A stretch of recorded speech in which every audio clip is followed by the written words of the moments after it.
It's Monday, April 8th, and I'm your host, Paula Hersey. On Barnstable Today, we have legislative updates from Representative Crocker and Hunt, and we check in with the Cape Cod Chamber as the season starts to ramp up.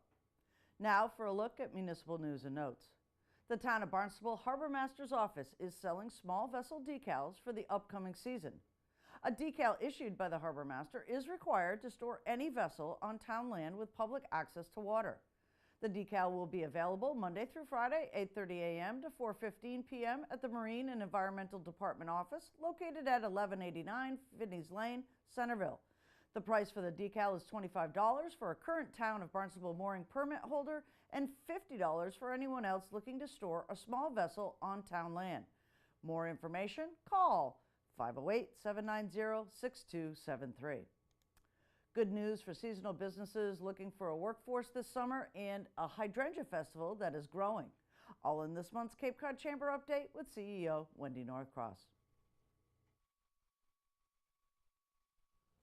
We're into April and it is time for tourism to start right back up again, though I don't think it ever really ends nowadays on Cape Cod. With me this morning, Cape Cod Chamber CEO Wendy Northcross. Good morning. Good morning, Paula. And I'm right? Tourism never ends on Cape Cod. You're absolutely right. And it just shifts gears. You know, once school gets out is when it all breaks loose, when we really see all the families arriving. You know, peak season, warm weather, school's out, it's a perfect combination. But with this new H-2B visa, they actually released 30,000, so we may have a little bit easier hiring season here on Cape Cod. Right. So just a few days ago, the Department of Homeland Security, which was authorized by the President to decide if there were more temporary work permits to be released. A few days ago, Department of Homeland Security said, yes, we're going to release 30,000 more, which is the good news. The better news probably is that those visas are going to be targeted for returning workers. So that's good news for Cape Cod because most of our employers use that program. They bring the same people back every year. They come from Jamaica, they come from Eastern Europe, wherever they're bringing folks in from. It's the same people every year. We know them, we trust them, they do the right thing, they go home when they're supposed to. So it's all good news. We're just waiting now for DHS to release the rules for applying for those extra visas. Right, so if employers have questions, they can give the Chamber a call? They can call the Congressman's office. If you've never done the program before, give me a call or email me, Wendy at Cape Cod Chamber. If you have done the program, you're probably using an attorney or some kind of service that will help you process that, and they're staying up to speed on that. But I know every year there's a smattering of people say, you know what, I just can't find who I need. Maybe I should try that H-2B program. Can you tell me more about it? And we can help with that. Excellent. And moving right into summer, I can't believe it's been 5 years since the Hydrangea Festival has started. I know. And I was telling CL Funari, who we call the mother of the Hydrangea Festival, I was telling CL, since we've started the festival, we've had screwy winter weather that tends to mess up the hydrangeas. Right. But 5 years, and we're very excited because each year it gets better. But we really are on a mission this year, and the mission is to be bigger than Buffalo. Bigger than Buffalo? What does that mean? So Buffalo is where CL got the idea. They do an annual garden walk, and this year is their 25th anniversary. So in Buffalo, New York, they have all of these homeowners that open their garden gates, and people come in, and it raises a lot of money for the community, a lot of money for nonprofits, and it's become really a healthy competition amongst people that garden. So it's kind of fun. So she thought it'd be a great idea that if people make a pilgrimage to Buffalo to see the gardens, certainly they would come to Cape Cod to see the gardens. Right. And she has been right. So we have had for 5 years a growing number of people that are willing to pay at the garden gate to go see a private garden that you can't see otherwise. 100% of the money goes to nonprofits. We market it as the Chamber. We help organize and market it. But this year, we want more gardens. We want more nonprofits to benefit, and we want more gardens. So that's why we want to be bigger than Buffalo. So how do people get involved with this? And can businesses get involved? Well, absolutely. So that's, there's a new steering committee this year. I hear you might be on it, Paula. The idea is to grow the theme, no pun intended, but how can we expand the idea of maybe hydrangea offers at local businesses? And maybe you aren't touring a garden, but maybe you're getting a special hydrangea tea at a beautiful B&B or an inn. Maybe there's a special offer at a local gift shop. Maybe an artist has a thematic series of work that is related to hydrangeas. It's not just going to see the garden. So there's a lot of opportunity there, and we'll help promote that. But there's also great opportunity if the nonprofit organizations on Cape Cod, of which there are about 1,200 of them, they can connect with a few gardens, a few homeowners with gardens, have them open up. They can earn some substantial money and fill their coffers with, as we call it, other people's money. Visitors from out of town, not just going to the same group of Cape Codders for a fundraiser, but attracting other people to come to your fundraisers. Right, and this is such a low impact fundraiser that board members of these nonprofits can really get behind.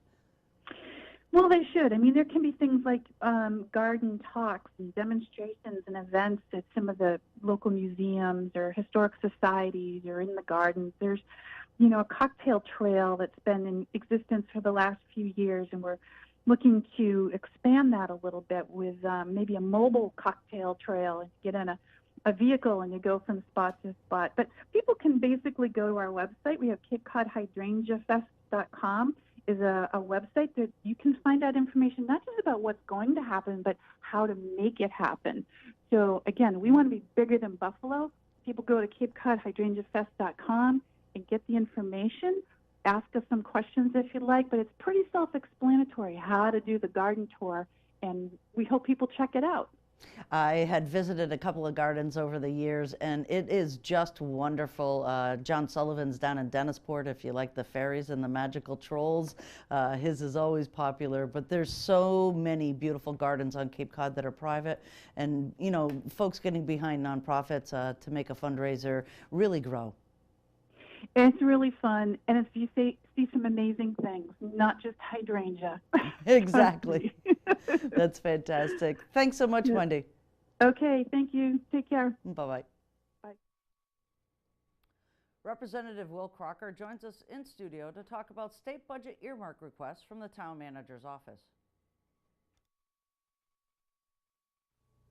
Not only is it budget season for the local level, but it's budget season for the state level. With me today, Representative Will Crocker. We're going to talk budget.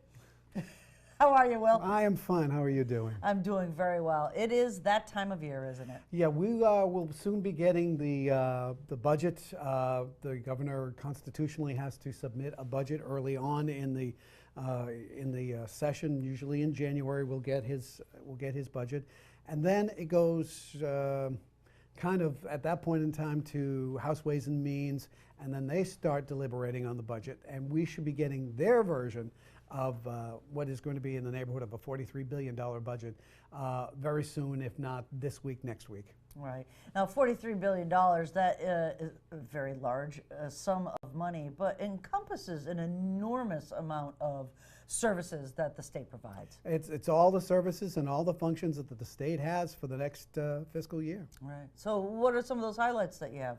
Well, the town manager has asked me to kind of go in and carve out some earmarks for the town, which is part of my job, and I do it very gladly.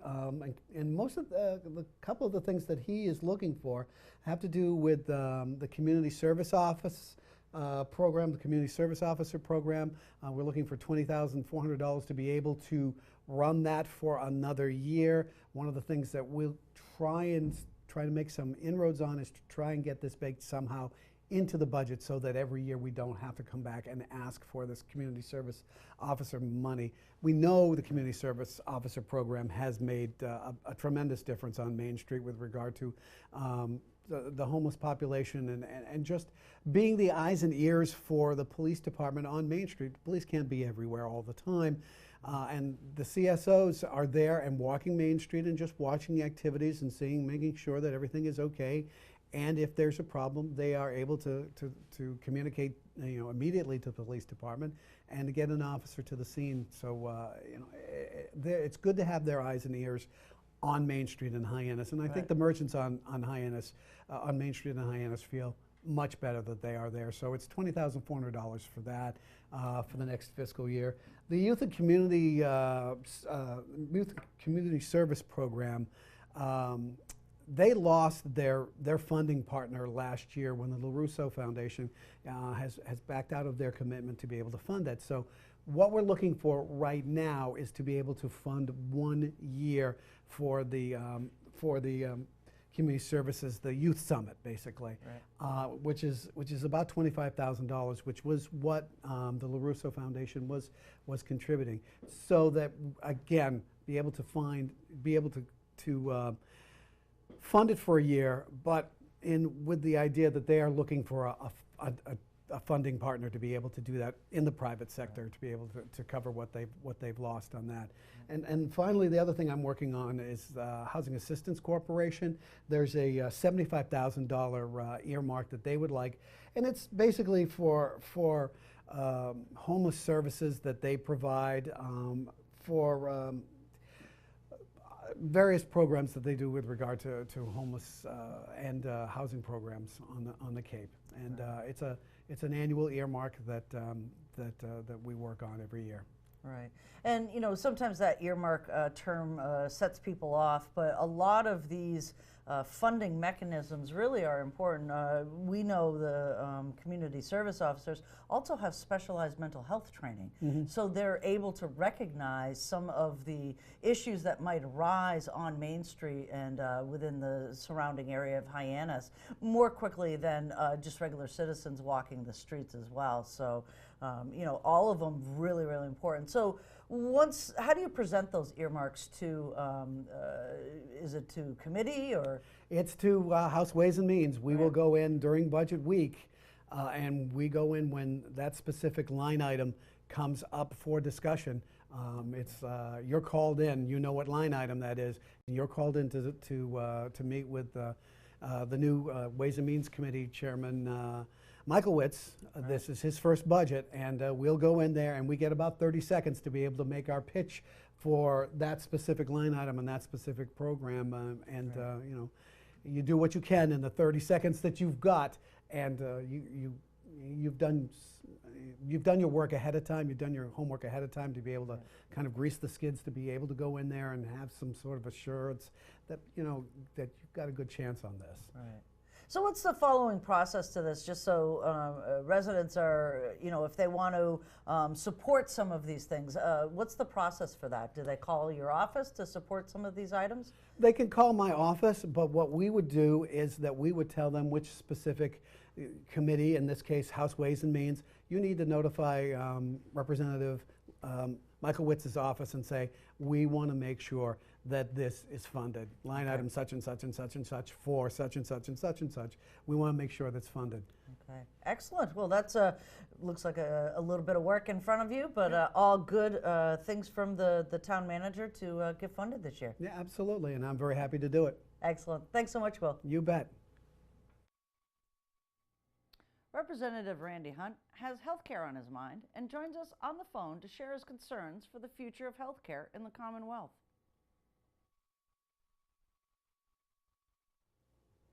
We're on the phone with Representative Randy Hunt for a legislative update. Good morning, Randy. Hey, good morning, Paul. It's good to hear from you again and speak with everybody. I love the show. Thank you very much. We appreciate that. It's designed to inform and educate our residents on lots of different things, but specifically a connection to Beacon Hill. So we like to call our representatives and our senator to make sure that folks know what's going on. And we're going to talk about health care this morning. Health care is at the top of the list of lots of different lists. One of those is how expensive things are in this state as well as nationwide. So There, and I'm the ranking member of the minority party on the Healthcare Finance Committee, so I take a special interest in it. All right. And let's talk a little bit about community hospitals. So Cape Cod really has one hospital group, but we have two hospitals. We have the Cape Cod Hospital here in Hyannis as well as one in Falmouth. Community hospitals have special, concerns about rising healthcare costs. They do, and part of it is because of the demographics of the patients that they deal with. In some cases, it's their remoteness. But what we see, the good news is on Cape Cod, we have the Cape Cod Healthcare Group of the two hospitals, and they work very hard to make sure that they are providing a good service, quality service. They are really second to none in certain areas, including heart health. And they are not on our list of endangered community hospitals. So I appreciate the fact that Mike Lauf, who's the CEO, and everybody who works over there does a great job. And they provide super service to the people on Cape Cod. And as time goes by, people are starting to understand that what we get here from Cape Cod Hospital and Falmouth Hospital is good enough or is equal to what you would get if you drove all the way to Boston to one of the teaching hospitals. And as more people figure that out, they'll actually save some money and get just as good a health care. But we do have hospitals that are in various parts of the state, probably fewer than 10, but probably close to that number, that are community hospitals that are out there struggling. And we worry on the Healthcare Finance Committee whether or not these hospitals are going to survive. And if it's the only hospital, say, in Western Mass situation that's within 100 miles of another one, it can be a real problem for a community to lose that kind of resource.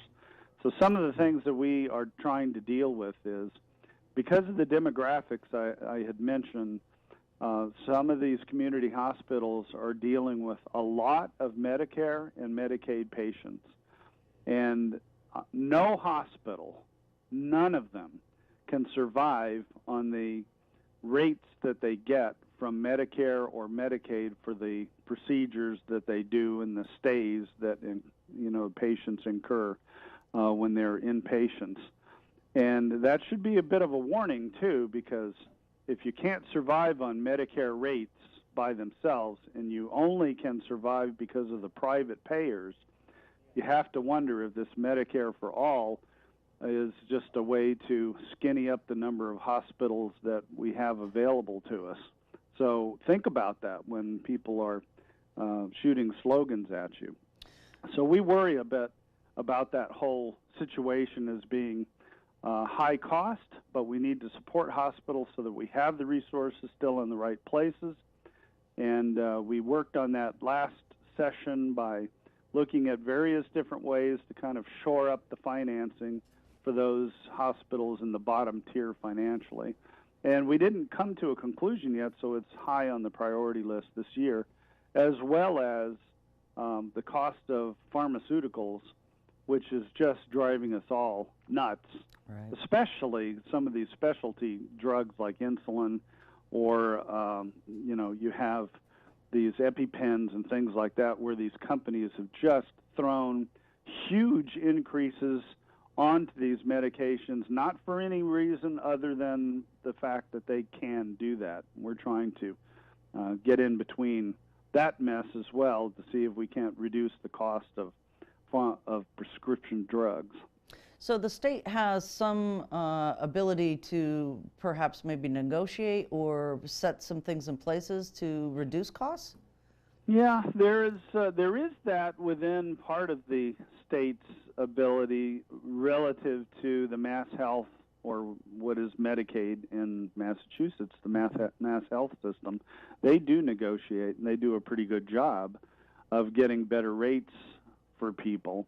But that's not Commonwealth-wide. Right. And that's one of the things that we're trying to get, the control of, in that we have decided as a state that we have a benchmark for increased health care costs of all kinds to be overall not any more than 3.1% per year. And in all categories, we've actually met that in the last several years, which is quite an accomplishment.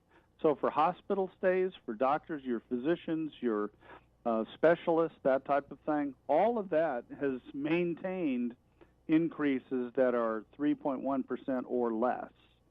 But pharmaceuticals break the bank every year. And some of that is explainable. In a few years ago, we had these hepatitis C drugs come around, and initially they might cost $80,000 or $90,000, but they cured hepatitis C. Now we're seeing the prices of those regimens come down to $15,000 to $20,000, which is still a lot, but it avoids a lot of costs down the road. So we can understand the pharmaceuticals being expensive when they have these breakthrough drugs and they have to recover their investment. But overall, there's lots of different things that are pushing way too fast, and I think that pharmaceuticals are taking out too much of their cost recovery on the United States and putting those very same drugs on sale in other countries at much more reasonable prices. And that is just not fair, and we're working on that from a federal as well as a Massachusetts perspective. Yeah, that's important work for the state as well as federal level. And then one of the things that I've heard recently is that there is some movement on mental health parity. People may not realize that mental health is not covered in every insurance plan, and there has been some movement in that. It's an excellent question that you have, because parity for mental health treatment has been around in law for a number of years, federally as well as the state.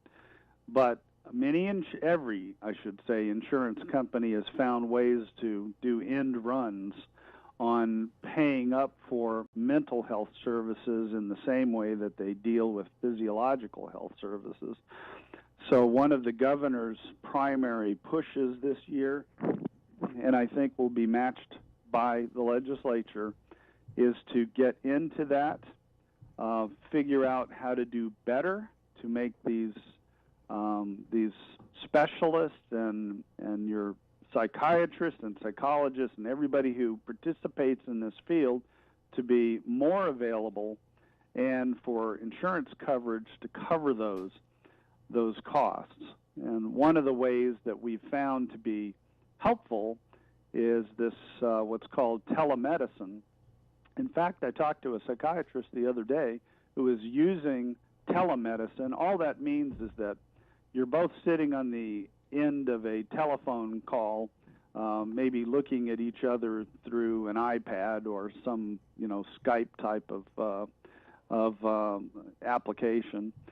And the psychiatrist said to me that he is actually getting better results by talking with his patients on this telemedicine portal than some of those patients were getting when they came in and saw him in person and had the habit of kind of turning off and staring at different things in the office and looking at the ceiling and that type of thing, because people have an incredible ability to stare at their computer screens. Now, that could start you off into a whole other conversation about whether that's good or bad, but it is a fact that people can spend hours looking at computers and iPhones and iPads and all that stuff and create more attention than you ever thought possible. And for this doctor, he was saying, that is a positive for me to be able to get to people without them having to drive X far and make appointments, and for them to pay attention like there's nothing else going on in the world except that doctor and that patient. And I thought, well, isn't that wonderful? Because we have a shortage of psychiatrists and this is one way to allow them to make their time much more efficient and see more patients. Right, and mental health it really has, I think, a place in the opioid crisis as well. So being able to expand those services and make sure that people have access to them, I think is very important as well. You're right. Most people who are dealing with addictions are also dealing with mental health issues, which oftentimes drive the need to cope. And unfortunately, a lot of people use drugs and alcohol as a way to cope with that. But the underlying problem is a mental health disorder that needs to be addressed. Right. So this is all great work on that committee, Randy. We thank you for your time this morning. It's good to talk to you. I'm always available to you, and I look forward to the next time when we can chat. Thank you. Here's a look at upcoming meetings for boards, commissions, and committees.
Up next, things to do, places to go, and people to meet.